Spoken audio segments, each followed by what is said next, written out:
அந்தோணியாரின் மறையுரையை கேட்க தொட்டிலில் தன் குழந்தையை தூங்க வைத்துவிட்டு வந்த பெண் மறையுரை கேட்டு மிக்க மகிழ்ச்சியுடன் வீடு திரும்பினாள். தொட்டிலில் இறந்து கிடந்த தன் குழந்தையை கண்டு அதிர்ச்சி கொண்டு அழுது கொண்டே அந்தோணியாரிடம் சென்றாள்.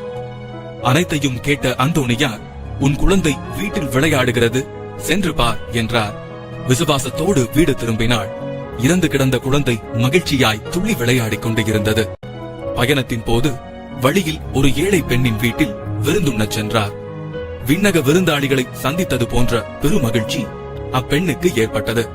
துறவிகளை உபசரிக்கும் அவசரத்தில் திராட்சை ரச ஜாடியை மூட மறந்தாள். திராட்சை ரசம் முழுவதும் ஒழுகி வீணானது. பக்கத்து வீட்டிலிருந்து இரவல் வாங்கிய விலையுயர்ந்த கண்ணாடி ஜாடியும் கீழே விழுந்து தூள் தூளானது.